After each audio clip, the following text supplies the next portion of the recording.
All All right. right. So, Christian. So, hello, everyone, and welcome. It is April 15, 2023. We're with a late start, 10, still working out kinks, but Eastern time, 10:17, Arizona time. It is 7:17. I'm Athena Small, host of Refounding Democracy, joined by co-host Peter Lupu and assistant co-host Argos, and who's in the back. We are today talking about Christian nationalism.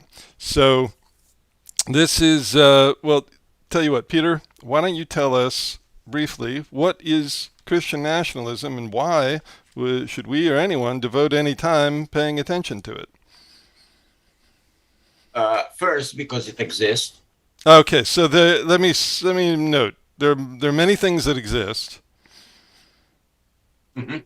and some of them we don't pay attention to. By the definition of attention is to exclude as well as to include some things Right. versus others. So that So, so far is not a very strong reason.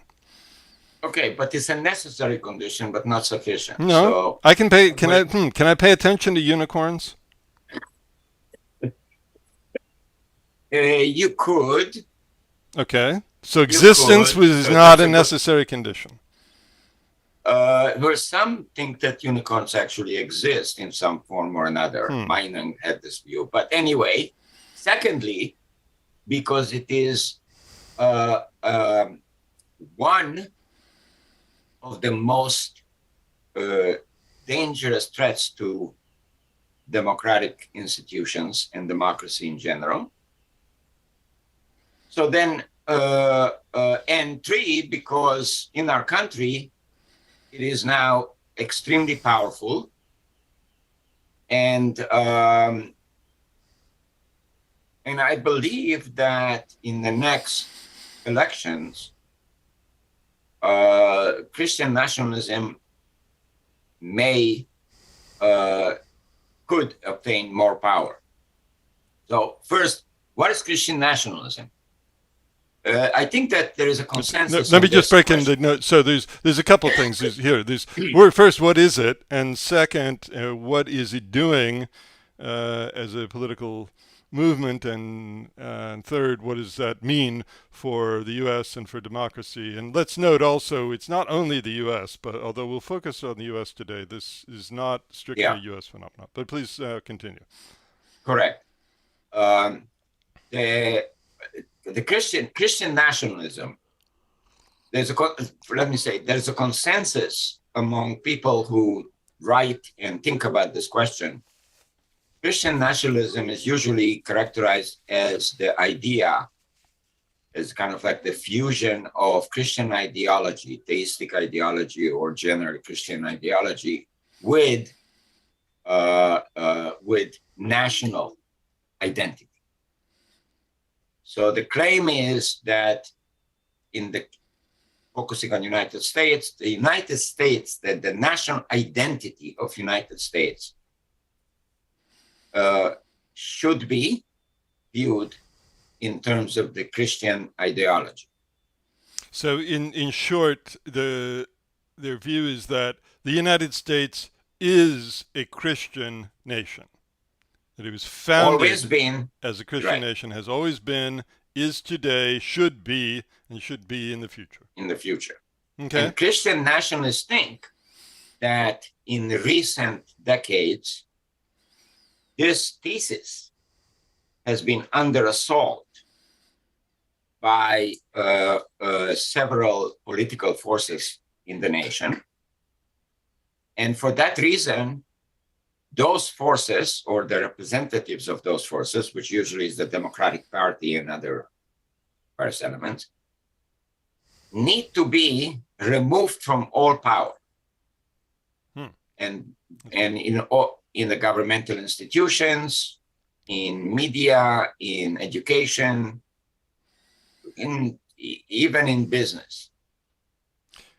Okay. So that's the call. The call of Christian nationalism is to save the national identity by removing the forces that threaten the Christian ideology, nationalist thesis. Well, okay, so that sounds dramatic, but let me, and I want to ask. I'm going to ask a let's call it a devil's advocate question. Well, what's wrong with that? What's that? You see a problem there? But before we get to that, could we expand a bit on what Christian nationalism is? You called it the fusion of. And by the way, I should have. I'm sorry, Peter. So I should have introduced better. I'm an economist based in Charlottesville, Virginia. Peter Lupu is a philosopher, the chair of the Department of Philosophy and Religious Studies at Glendale Community College in Glendale, Arizona, and both of us in the U.S., of course. And so Peter comes with a strong and long background in philosophy. So can you characterize for us a little more deeply what is, you said it's a fusion of Christian religion and nationalist ideology. Can you describe a little more what's going on with that? Yeah, so the Christian, the claim is that the national identity in the United States should be, always been and should be, based on Christian ideology. Christianity should be dominant in the nation and in particular in the political sphere, but all other important cultural spheres. Okay, but backing up, is it okay? To what extent? So what does it mean to say, if one were to believe that America is a Christian nation, what would that mean? And would it necessarily mean that Christians, adherents of Christian, believers of Christianity, would necessarily occupy dominant positions of authority? Or what is that? But even before we get to the authority thing, what does it mean to say that America is a Christian nation? Or what would that mean? Correct. Right. So that's a good question, and there are many facets to it. The basic idea is that it's not merely the idea that the majority of the population are affiliated with the Christian religion. That has been the case since the founding of the country. Mm-hmm. But for a very long time, until perhaps in the 60s or 70s, last century, the dominant view and attitude of the majority of the Christian churches was that the practice of religion should be limited to relatively personal spheres and the spheres that are specifically designed to provide a religious life for Christians, namely churches and other specifically religious institutions. And there was a very strong objection to expand that sphere specifically into the political domain, but generally into the public domain. So there was this understanding. And part of the reason was that Christian evangelicals, in particular, Protestants, were concerned that if they allow for religion to enter into other aspects of the public sphere, then the Catholics would take over. And that's very dangerous. Mm-hmm. That changed in the 60s and 70s. But before we get to the change, Now it is true that throughout most of the country, the majority of the citizens were Christians, self-identified as Christians, various denominations.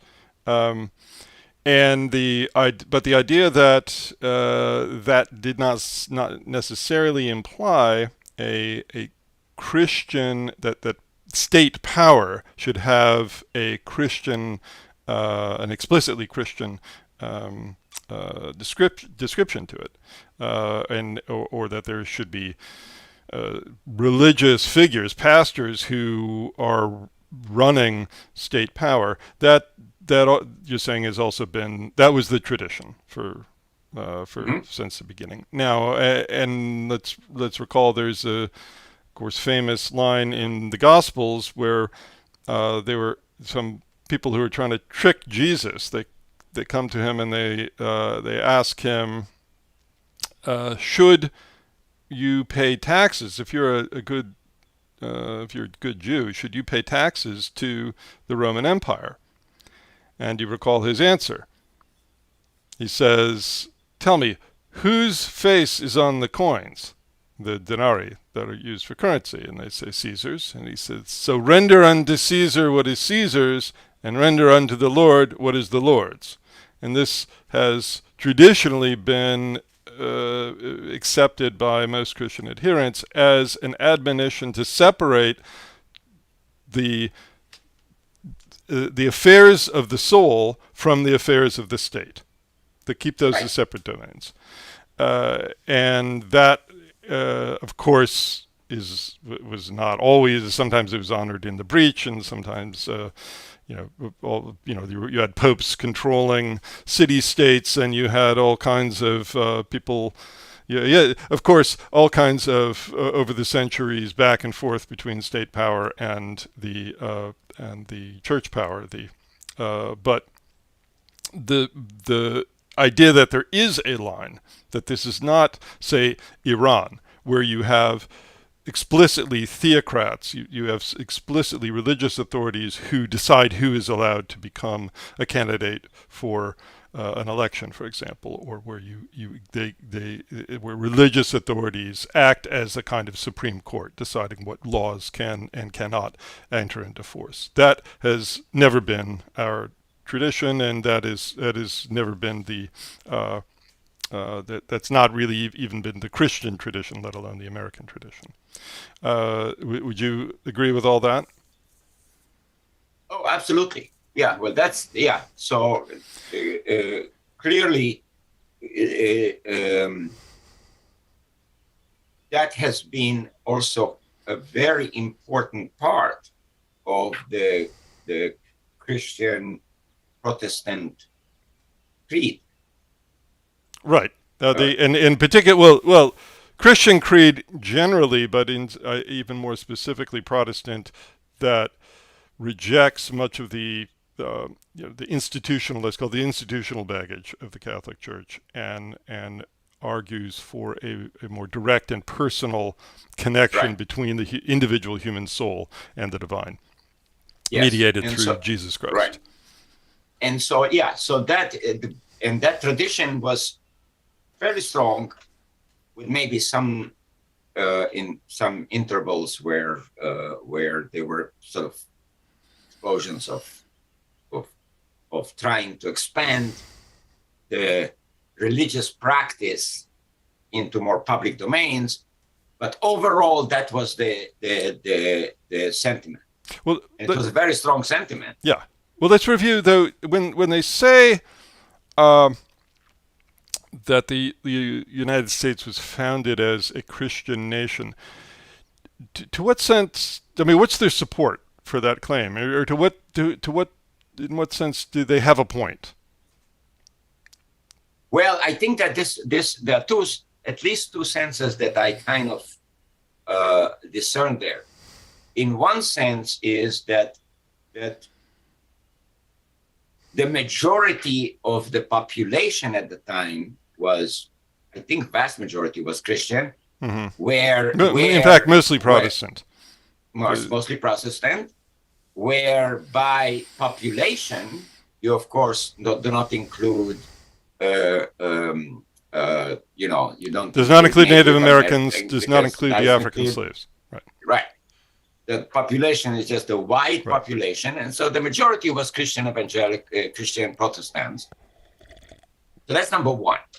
And so there was a strong tradition uh, at the very founding of the, I think, of the settlements here, the Puritans and so forth. We discussed that in our recorded discussions years ago. But let's bring that back. Let's go. Let's go to the Puritans. So the secondly is that most of the, I think actually all of the people that signed, drafted, and certified the Constitution were Protestant. Sort of. I mean, there were a number like Benjamin Franklin who would probably identify themselves as deists. They're not. They don't adhere to the notion of the Holy Trinity. They don't adhere to the notion of the Bible as a sacred text given by God, as explicit, instruction, moral instruction. So in those some of those important, and he was not Benjamin Franklin was not the only deist on the scene. Yeah. So in that important sense, there were there were non. I mean, you're really not a Protestant if you don't believe in the Bible as the revealed Word of God. Mm-hmm. There were also, I believe, there was at least one Catholic signatory of the Declaration of Independence from Maryland. Maryland was originally set up as a more Catholic colony. It eventually was taken over by, let's say, Protestant power, but still had a larger Catholic population. And the name Maryland is actually a reference to Mary, who was the older sister of Henry VIII, who was trying to restore Catholicism when she was briefly the monarch in England in the 16th century. Virginia named after Queen Elizabeth, the Virgin Queen.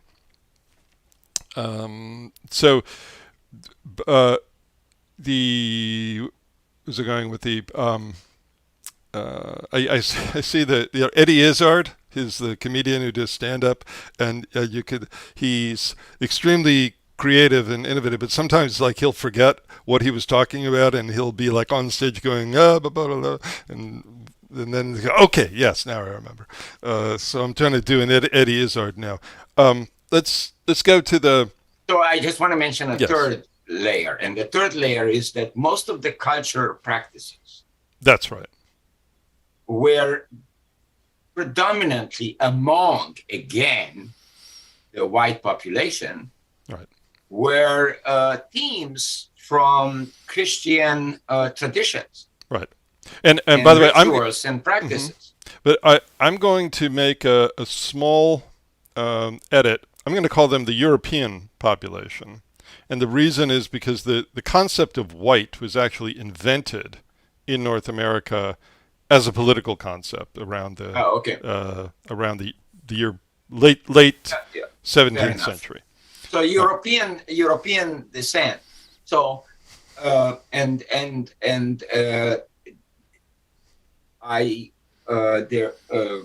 is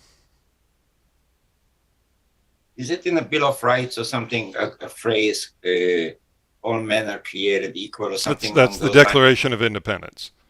Declaration of Independence. Yes. So notice the word created.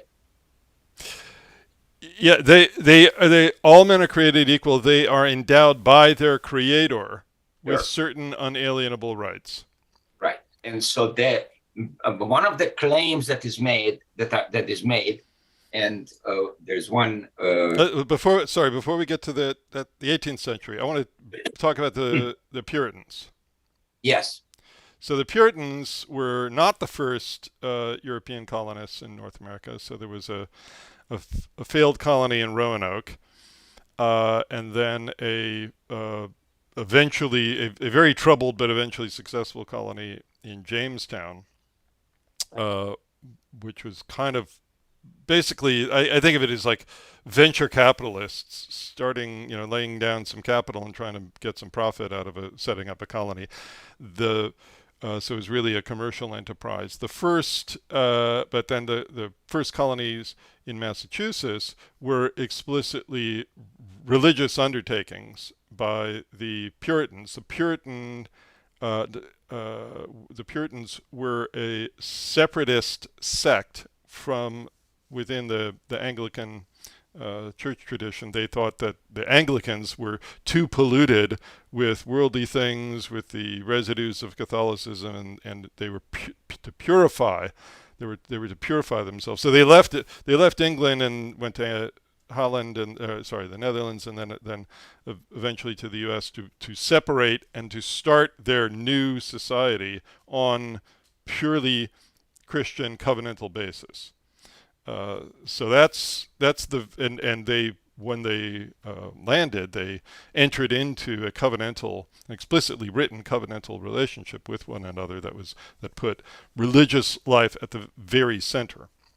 Mm-hmm. So it's a sort of claim that this society at least was founded as a Christian society is a very strong and well supported claim.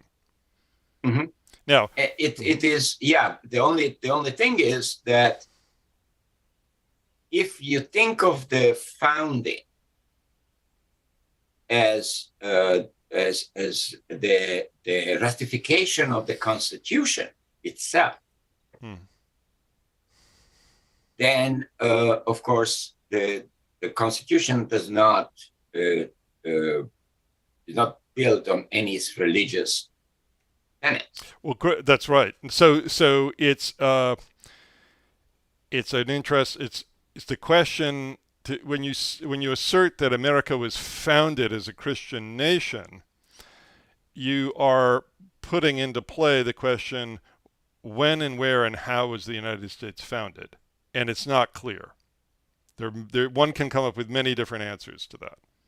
Right, but if you fix the founding in the ratification of the Constitution itself, mm-hmm. then of course there's no religious element in the Constitution, even the original Constitution, let alone later on with the amendments, but just right. The original Constitution. But what they are talking about, and that is where there is a lot of fudging and vagueness in the declarations that are made by Christian nationalists, mm-hmm. because they say it founded, America was founded as a Christian nation. But by founded, they can mean a whole bunch of different things, and by sort of being systematically vague, or what is called the systematic ambiguity policy, they are able to disseminate the idea that United States was founded on Christianity, Protestant Christianity, and forces within the nation throughout its history were sort of deviating from that founding, and those forces are thereby destroying the country because they're destroying the very foundation of the country, and therefore they have to be crushed. Yeah, because they'll otherwise bring destruction to what America essentially is. It's right. Therefore an all-out assault on America. Right. And it is important to understand the overtones. American exceptionalism, for example. Okay. I'm sorry. I really want to get to that, but I really want to do a little more work on the history before we get to that, if we can. Surely. Okay. So, when and how and where was America founded is a contested question which relates entirely to this question of whether it was founded as a Christian nation. So you could point to the Puritans, and then you've got as strong a case as you're likely to get for America being founded as a Christian nation. Mm-hmm. However, the Puritans themselves, even there, they separated church power from state power. They had separate institutions for running their civil affairs and running their religious affairs. There might be overlaps in membership. I mean, there was. Everyone was, in fact, complete overlap, I should say, among all of those who were members of the covenantal community. Everyone was supposed to be part of the church, and everyone was supposed to be a citizen in good standing in the town and its civil affairs. These were organized as sort of loosely affiliated city-states. You can think of it like the Greek city-states of 25 centuries earlier. Not 25, but anyway, 2,000 plus years earlier. But they met separately to discuss civil affairs and to engage in religious ceremony. The leaders of the civil authorities were not necessarily the leaders of the religious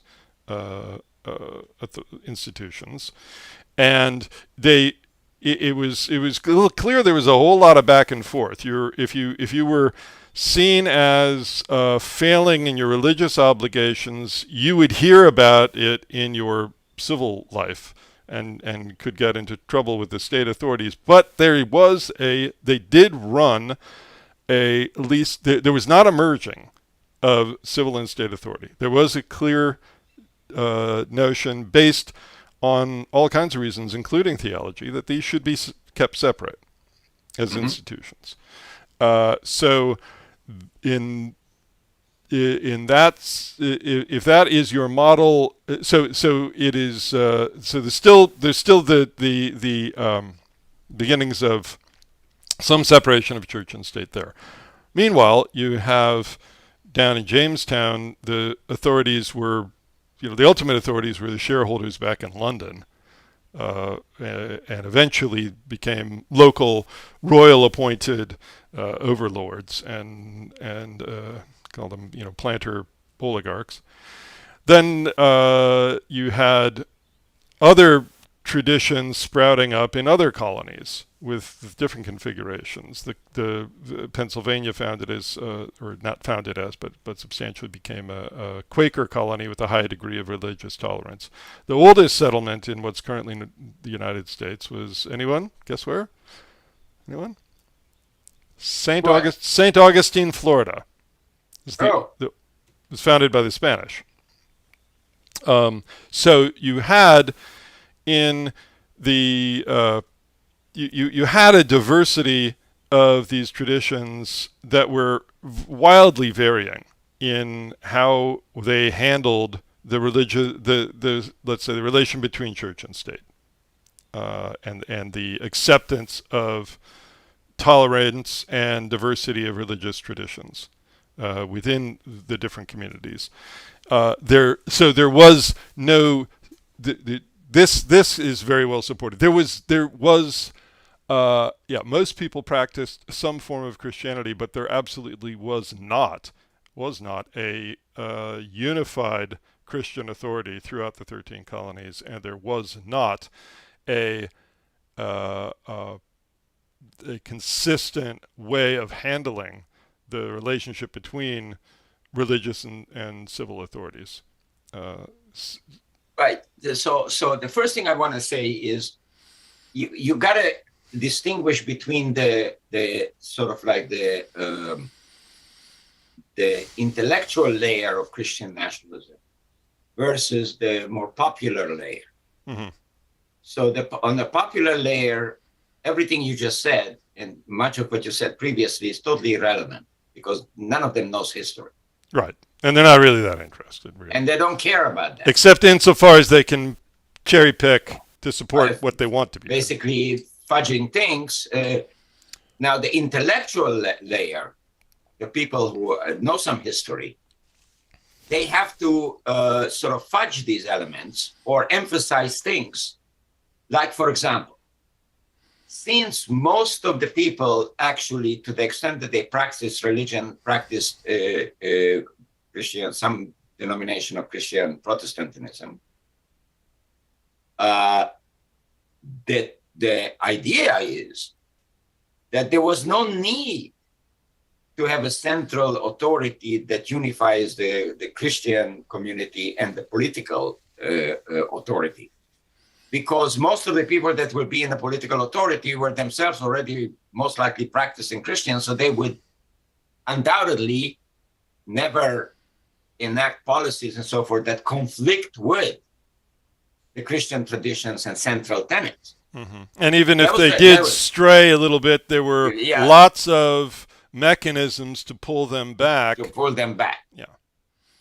So it's important to realize that it was almost like this. For a large temporal segment of the existence of United States, there was no need for Christian nationalism. Mm-hmm. Because the thought was that most of the people that were being put in positions of political authority and other segments of important institutions will be most likely Christian Protestants that were at least saw themselves as Christian Protestants, even if they didn't practice it on a daily basis or a weekly basis. Mm-hmm. So there was no this danger that, okay, the country is going to deviate significantly from central tenets, because it was assumed that it won't happen really. Mm-hmm. It won't happen. And then I think that certain historical events began to shatter that understanding and assumption. Well, let's get to one key historical event, which is 1776 and the Declaration of Independence.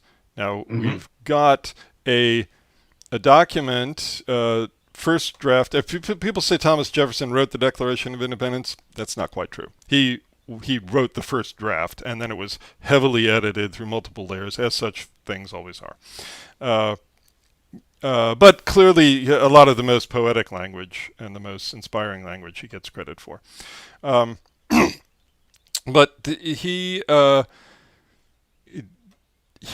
was an interesting character in this conversation, because he was probably more let's say a descendant or an adherent of the Enlightenment than of this more earlier form of Christianity. Can you talk a little about the Enlightenment and where his ideas were coming from and how those influenced the shape of the Declaration of Independence? So the Enlightenment sort of encompasses several trends in at least three different areas. And then there's an overarching sort of a theme.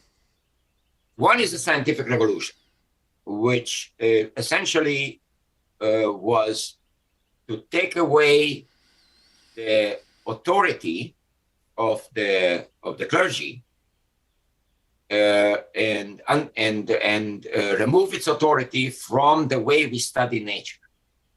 Yeah, that's of course huge.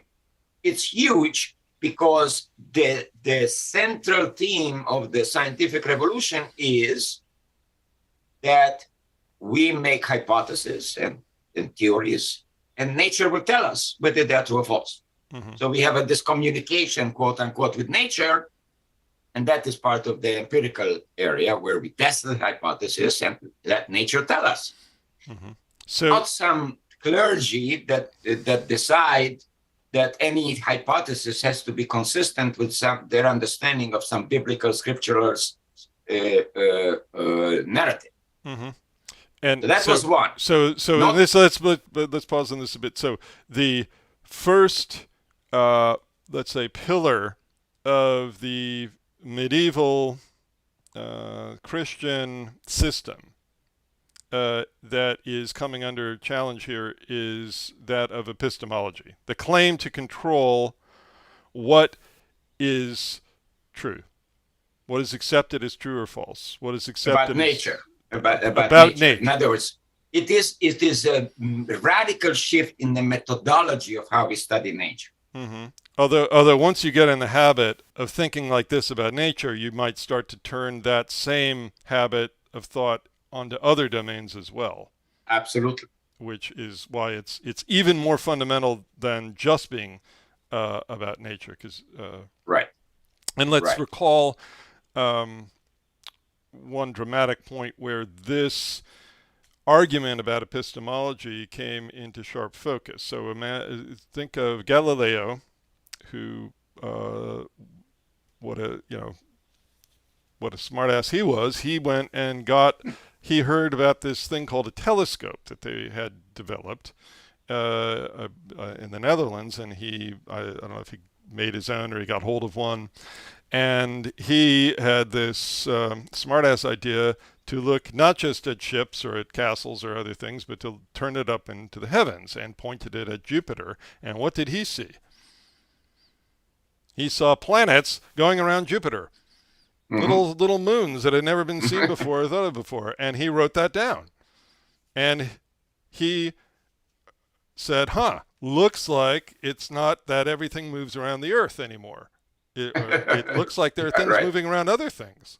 Right. The Earth is not the center of everything. Therefore, says my telescope Hmm. pointed at the sky, and I can show Right. you pictures. And if you want to look through my telescope, you could see it too. You don't have to rely on me. You do not have to There rely is, on me. yeah, there is a That's essential." historical, absolutely, and there is a historical rumor. And I don't know whether it's historically true, by the way, that he challenged the clergy to come, basically the Vatican, to come and Yeah, he was in Italy, Catholic territory, and he got into trouble with the Catholic authorities there. Go on. right. And so he challenged them and said, "Look, come and look at through my telescope. Look what you see." And they said, "Well, no, we won't come because it's irrelevant. How do we know that what we're going to see through your telescope is really what is out there?"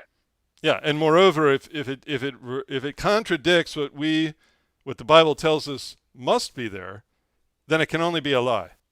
Then it can't be correct, and your machine is doing something Right? that it Maybe must. it's occupied by Right. demons. So what I want to say is that the shift was from a central authority as to what the truths about the world are.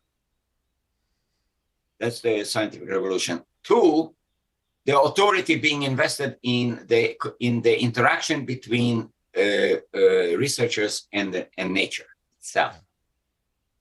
Yeah. The second was But I want to move on before we move on from Galileo, I got a couple of points. One is that he was specifically he not only wrote these journal entries and published this about Jupiter, but he wrote essentially a treatise that argued that his findings provided support for the Copernican model mhm, of the solar system, which put the center of the universe not at the Earth but at the Sun, and argued that the Earth moved around the Sun rather than everything moving around the Earth. And he well, it was not clear. He understood the political sensitivities, and if I recall, so it's a dialogue. I forget the exact name. It's a treatise on the two world systems. So it's like a mhm, dialogue between somebody arguing for the geocentric model, the Earth at the center, and the heliocentric model, the Sun at the center. And as if this is a dialogue between them, and he's sort of saying, who can say, who's right here? But it's very clear if you read it who's right. But he's like just kind of putting it there and stepping away to not as firmly take on to himself the responsibility for the evidence that he's providing. And the church said, no, we know what you're up to here. We're not buying this. And they was explicitly they focused on this word, or this phrase, the movement of the earth. Said the movement of the earth, this is absolutely not allowable.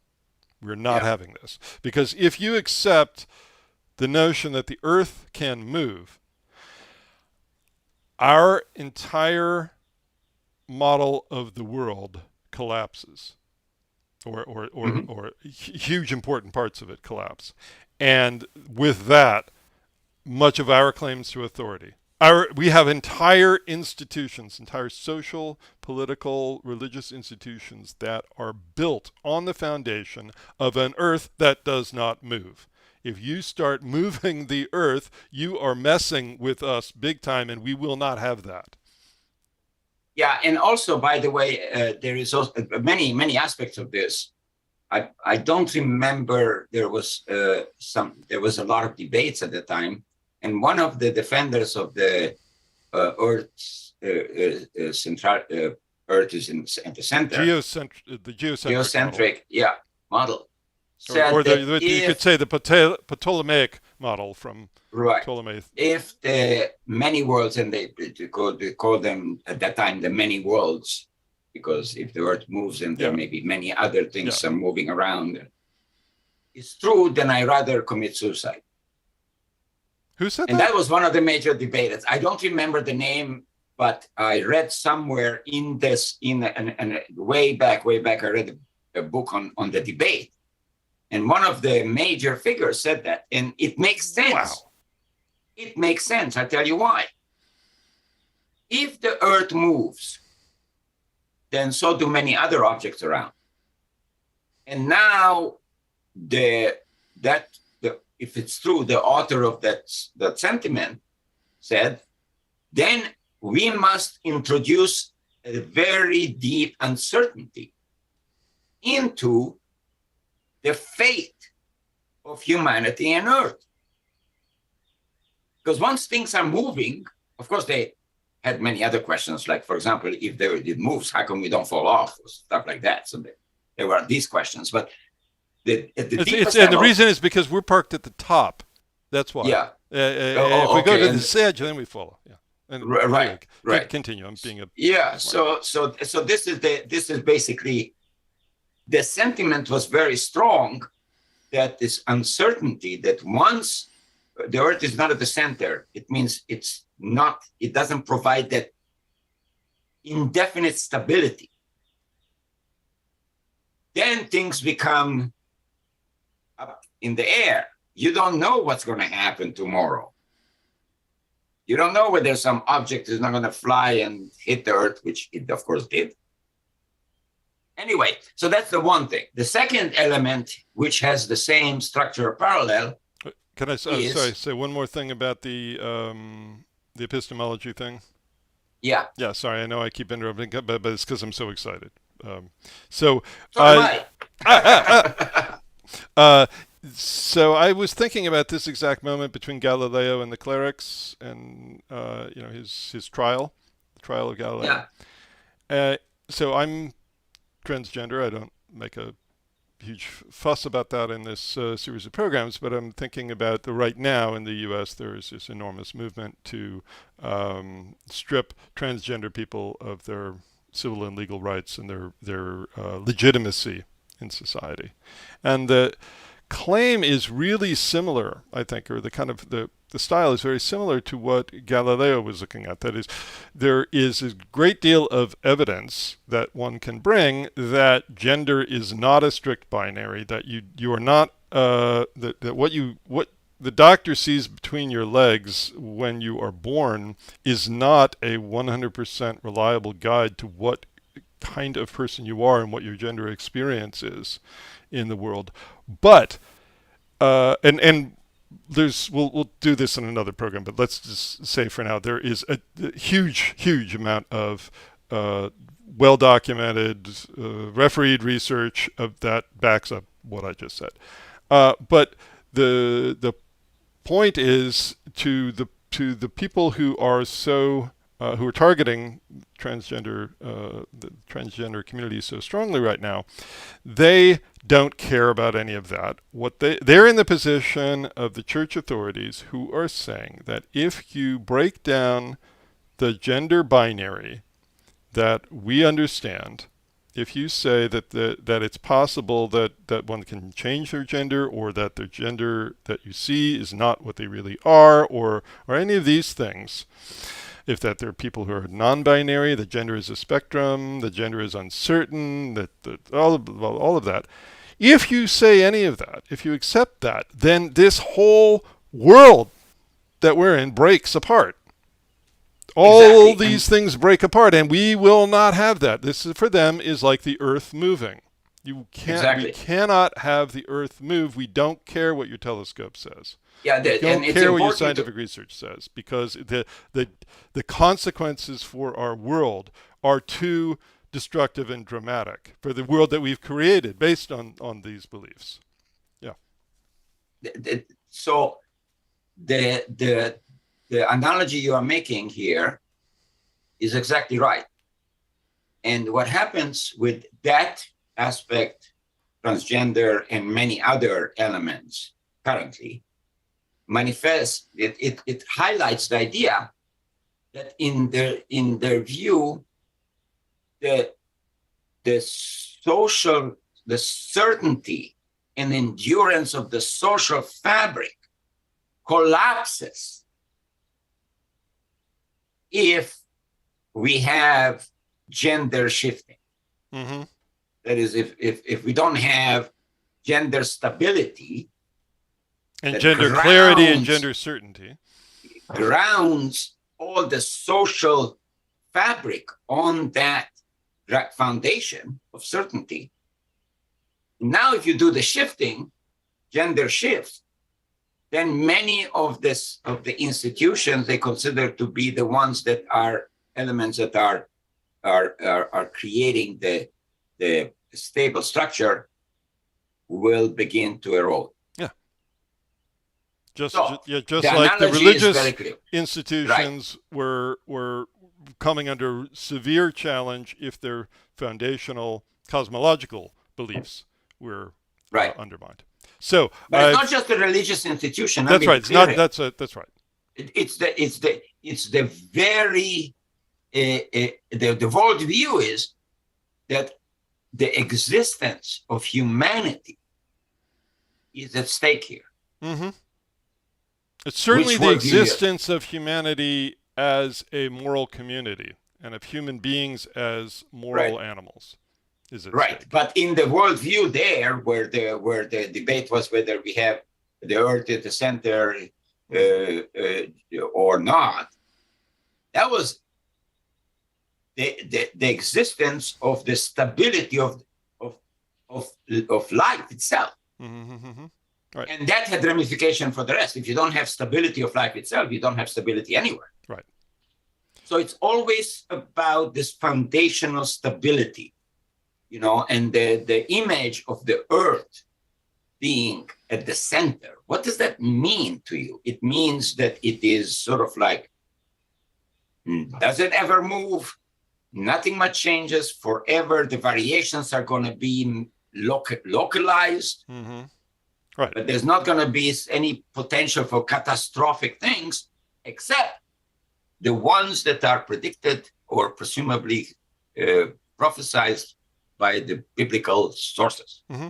Right. So God gave us a stable foundation place to stand on and built everything atop that. That's the way it is. And keep that stability as long as you keep that stability across the board. Now, so that's one. So I just wanted to, so the first one is about epistemology, and it's what's so critical is to understand it's not even just about challenging a particular belief or model. It's the claim of authority. Who decides what's true? How we decide what's true shifts from the church to a community that observes and talks together. Decentralized authority based on data that anyone can collect. That's and if the Enlightenment idea is if you are dedicated and you're interested in studying nature, then you go and you study nature. And you put up hypotheses and theories, and then you test them, and nature will tell you. Yeah, nature is the ultimate decider, not the church authorities, not church scripture, and and in particular, no human authority. So there's the world's very first scientific journal, in the sense that we understand it today, was the Transactions of the Royal Society in London, and their motto was, I can't remember if it was in Latin or English, probably Latin, but their motto was, "On the word of no one." Right. No one is in charge. No single authority is in charge, and that's it. That's Yes, such a exactly. radical It's a claim. huge radical, and it appears in the other revolutions during the Enlightenment period, which was the revolution in the political social sphere, Yeah. where the question was, what justifies the authority of a person or a group to rule over others? And the traditional view at the time, of course, was monarchy. And the monarchy was justified based on divine right. Hmm. Um, God had chosen this person to be in right. charge, and No, if God says so, it's legitimate. right. Exactly. And what very interesting here is that there was no alternative before. The alternative was chaos. And people generally experience chaos when there was an epistemological problem about who exactly has the divine right. Yeah. Sometimes two or more people claim divine right, particularly when there was a transition of power. And usually that led to a civil war. That is chaos. So the only alternative to the right of monarchs based on divine right was chaos. Hmm. And therefore people could not envision any other model. It was either monarchy, divine rights, or chaos, civil war, and all the rest. And And when chaos when you're in the 14th yeah, century, 15th it's not good. very bad, very bad. It's very bad, very bad, and many fronts. Starvation, the whole list. But when the social contract theories came, and Tell us about them. so the main figures here, of course, there were many others, but the main figures are Locke, Hobbes, and Rousseau. Locke is kind of the model for the founders of the Constitution. But basically, the idea is that the only justification of one person to rule over any other has to come from those who are ruled. So authority of one person can only be justified based on that authority being transferred autonomously by those who are being ruled. It's the only justification. This is incredible. We're shifting the locus of authority, who gets to decide who rules, shifting that from God to the community of those who are ruled. And it's not just who decide. What is the justification for that authority? Mm-hmm. The justification previously was a line of divine right. Mm-hmm. How that was determined is not important right now. There were terrible arguments. But the idea is that it eventually leads to the authority of God. God selects ultimately. And when that was undermined by a third alternative, which was basically, no, authority to rule can only be justified based on transfer of that authority from the autonomous transfer from those who are ruled. Now, what is the mechanism of that transfer is different. But right, did we vote? Did we yeah, acclaim? Did we? Right. Yeah, whatever. Yeah. Those are. However, the transfer is. Right. That's a separate question. The more a question of how you implement this conception. But once again, the same structure appears here. It is removing a central authority, in this case, authority to rule, from a central entity, that is God, to those who, the autonomous choice of those who are ruled. Mm-hmm. Once again, central authority is shifted. It's removed from one place to another. And finally, the third revolution that I just want to So mention. the first one was epistemic. We Epistemic. rather than look to scripture or religious authorities for the source of truth, we look to nature and a process Yeah. of scientific discovery. Second is the revolution in the sources of legitimate political authority and the justification for legitimate Right. political authority. Third, And the third was actually within, broadly speaking, Christianity at the time, where Luther objected to the churches, to the churches, the Catholic Church's claim that they are the central authority to mediate between individual believers and God. Mm-hmm. And Luther basically objected to that idea and said, no, you don't have that central authority to mediate in this relationship. Each individual has to mediate their relationship with God based on a whole variety of different categories, such as their behavior, their belief system, their participation in the religious community, and so forth. So once again, a central authority was undermined and shifted to individuals. Okay, so let's note so Luther, in effect, launches, again, it's never one person, but he gets lots of credit for some central ideas that launch the Protestant Reformation.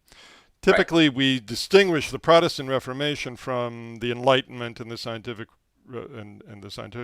revolution, although they're clearly interacting a lot, and the Protestant Reformation is in a way it's triggering the kind of individualistic worldview that inspires the Enlightenment, although it's still a different model, a different worldview. And yes. What I think of is what I would say is maybe the most central concept of the Enlightenment is that of autonomy. Right, exactly. So that's what I wanted to say about the overarching element. I give these examples because in all of these examples, there is an undermining of a centralized authority in some area and shifting it to individual, and particularly in the secular Enlightenment area, it was individuals' autonomy. Mm-hmm. That is self-governance, self-governance, self-determination. Right. And this is and will be a central concept for us in the Refounding Democracy Project. Right. Autonomy. Exactly. Self-governance, absolutely central. And now it's very important, by the way, to emphasize, that autonomy is a very dangerous concept for those who oppose the Enlightenment project, because it is one of their major targets, even within the academic world. Mm-hmm. Is undermining the concept of autonomy, right? Yes. We're going to have another program on that, on autonomy and its. I think we should call it autonomy and its enemies. That's a good title. To echo Karl Popper about the open society and its enemies. Yes. So one other thing, maybe a very fundamental theme about the Refounding Democracy Project is the importance of ideas, how powerful new ideas are. And we see this here where, yes, there's all kinds of other things going on economically, and there's plagues and all kinds of stuff, but there's an extremely small, at its core, number of people who are hatching new ideas that shake the entire world. So Luther pounds his 95 Theses on the door of the church of the cathedral in Württemberg, Germany, and upends the politics and society and church in Europe. Not immediately, of course, that day, but over the coming decades. A fairly small number of people: Copernicus, Galileo, Roger Bacon, Kepler. launched Kepler, and launch the scientific revolution, and upend the way we think about how we discover truth, and therefore who's in charge of deciding what truth is. Of a small number of writers, Hobbes, Locke, and Rousseau, changed entirely the way that we think about political authority, where legitimate political authority comes from. This package of ideas that together we call the Enlightenment fundamentally challenged this older theological political view, and theological scientific view. So let's take this back to North America. We've got Thomas Jefferson writing his first draft of the Declaration of Independence. His brain is percolating with all these ideas of the Enlightenment that we've just been talking about. And so he says, God's in charge, or what does he say? Well, how does he, if you call him the craftsman who designs this version of the founding of the United States, what is he up to? Oh, so he is. Let me call him and ask. No, sorry. Mm-hmm. No. It's for me. It's a local call because I'm here in Charlottesville, Virginia. Oh, right. Just call him in Monticello. Yeah. So what he tells me through the vibes is that on the vibaphone. Yeah. Yes, that one of the major other theme related to autonomy themes of the Enlightenment was that we human beings can be the authors of our fate. Of our fate. Can be the authors of our fate. Of our fate. Yeah. F-A-T-E. Yeah. F-A-T-E. Yes. The authors of our fate would be an audio engineer who slowly fades us out. We could do that too, but that's not what we're doing here. That's not what we are talking about. Okay. So the idea is that we have the resources, when applied properly, to be the authors of our fate. F-A-T. Now, it should be mentioned that the three revolutions that we discussed earlier, that appended the old system, the old authoritative hierarchical system, did not come and immediately converted into a well-organized, nice system. It was a lot of rumblings and problems that were going on. And wars. And it was unclear exactly how exactly these new ideas can be implemented. It took time. Now, Jefferson and the framers of the Constitution basically... Now we're at the founders of the... We're not yet at the Constitution, but anyway, go on. Yeah.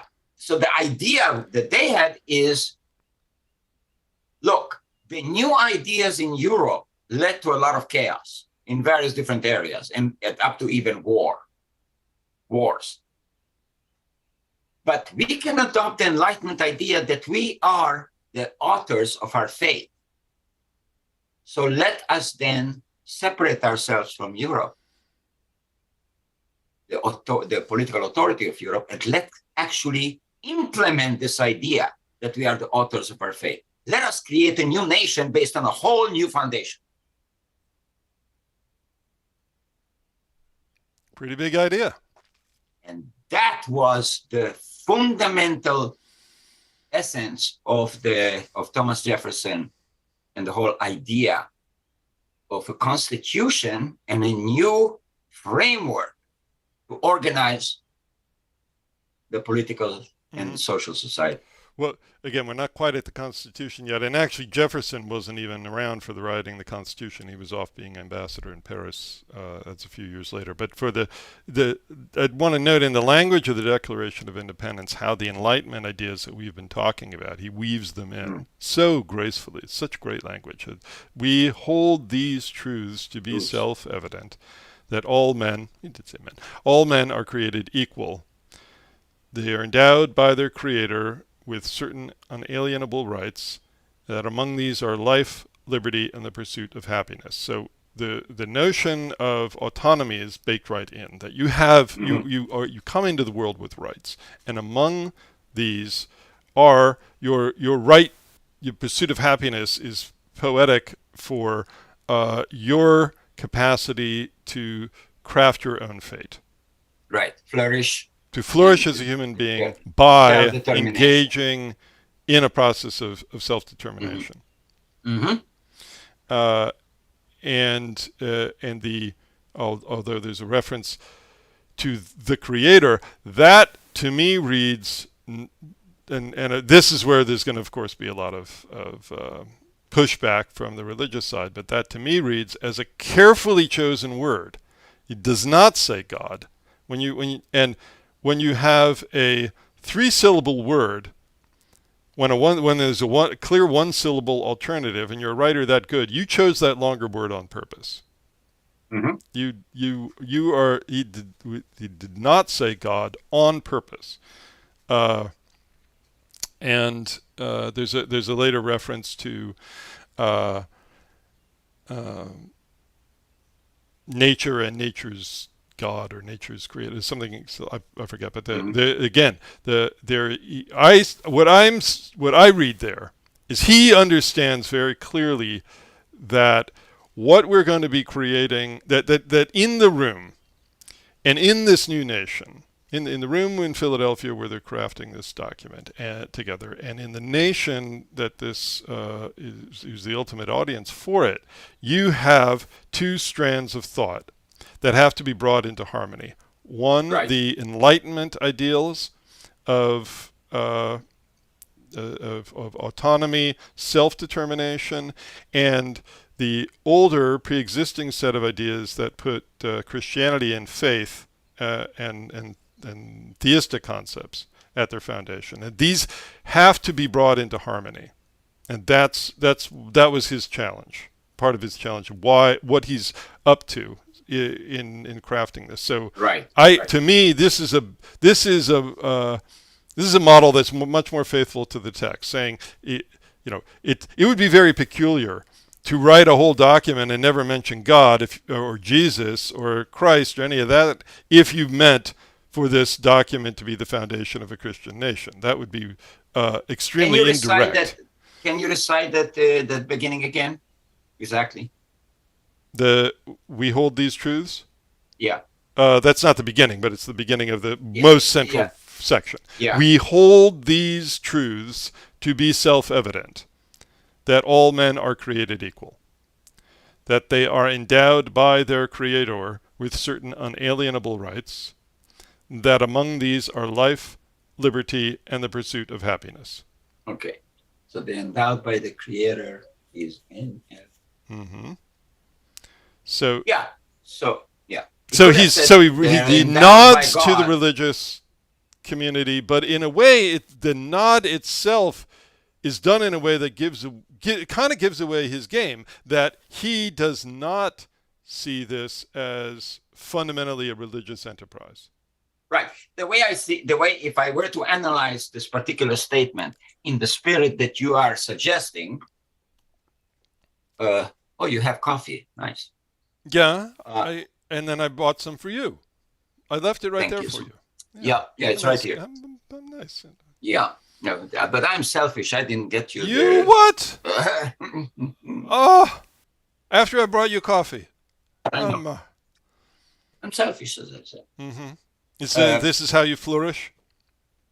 Keeping everything for yourself, I see. It's an experiment. I'm trying to be a period of selfishness to see if it works for flourishing. I don't know. Yeah. Who knows? Well, it's an axiom that, in any event, so I take the word creator, there is this kind of like a placeholder. Yeah. Plug in whatever you. Yeah. Whatever You know. you think created all this stuff fits in that box. And Right. we were not going to spend our time here Right. talking about the sources of creation. So he could have, for example, phrased it as follows: endowed by God, these inalienable right. And that would be Could, quite a different document. very theistic. Right. Right. That one change. Take. That Right. one change in one word would have made this quite a different document.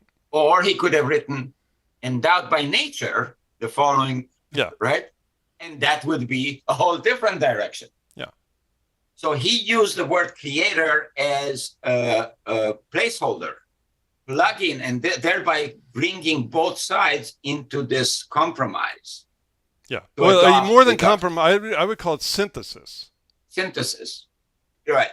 And each can understand whatever they want with the word creator. Well, it's not just each can understand. That is true, but also, it's not that it's they can both feel comfortable with this description, and see even if they're not being fooled. That is, it's not that they're reading only what they want to read. They can understand that the other side is reading something different, but there is a delicate, I don't know how delicate it is, but it's a graceful, maybe is the word I'm looking for. Graceful synthesis of two sets of ideas into a new harmonious unity. Mm-hmm. Theistic and the theistic Christian and Enlightenment non-Christian are brought together into synthesis. But what we see is that while that maneuver worked, they got the signatures on the page that they needed in July 1776. Exactly. So they cut the deal. Right. So it worked, but it didn't bury the tensions. That's right. And they resurface over and over, and in their current modern era, right, that resurfaced big time. So let's do this. Let's quickly talk. I don't know. Maybe I'm thinking you probably want to take a break. Am I thinking? I would like to take a break. Okay. Is that okay to take a break? I have to go out and sin. I gotta sin. Right, but so because if you don't sin, then you can't be forgiven, and you can't have the euphoria. Yeah. Of, I mean, the whole purpose of sin is the forgiveness part. Yeah. So I wrote recently. What purpose does a glass have if it just sits on yourself and it never gets dirty? It's not doing its function. Exactly. Exactly. Right. Yeah. So, I mean, the whole value of the glass is that it gets dirty. And then it's cleaned, and it gets dirty again. And then that is the cycle, right? And you are, in a way, keeping.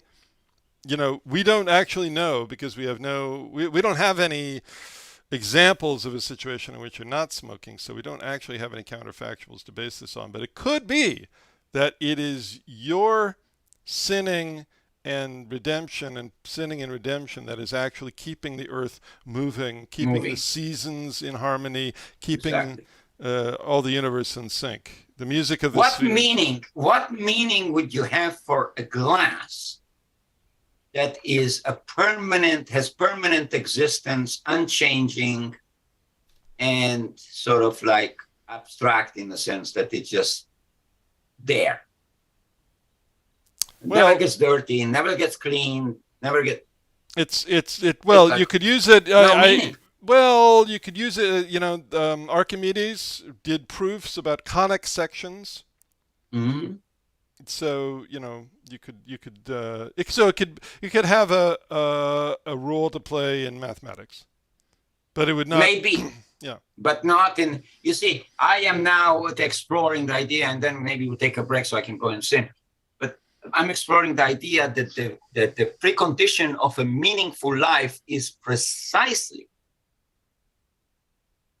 the finiteness of it. Oh, yes. Yes. So, On that note, On that note, I'm going to suggest a beautiful song. There's so much on this, but there's a beautiful song by Jason Isbell. I'll send you a link. It's called "If We Were Vampires," and it's the he's there's the key line. He's talking about. He starts out. It's not the long flowing dress that you're in, or the light coming off of your skin, or all these things beautifully about all these things that charm him about his lover. This is not any of that. It's knowing that this can't go on forever. Yeah, which there is a very profound stuff lurking behind these things. Mm-hmm. That I've been exploring in my thinking about all of that, and has to do with the meaning of life. It has to do with, could a meaning of life be some sort of like a utopian permanent existence that is absent of finiteness, absence of laws, absence of failures and challenges and all that. Anyway, I mean, when you think of that, that is the image of the Christian heaven. Exactly right. Is how can a permanent condition in the Christian heaven actually have meaning? Exactly. Okay, so with that, we're gonna we'll take a break. It's 33. What do you 50? Yeah, 50. Okay, we'll be back at 11:50 Eastern, 7:50 Pacific, and plus or minus if. Okay. Later. See you.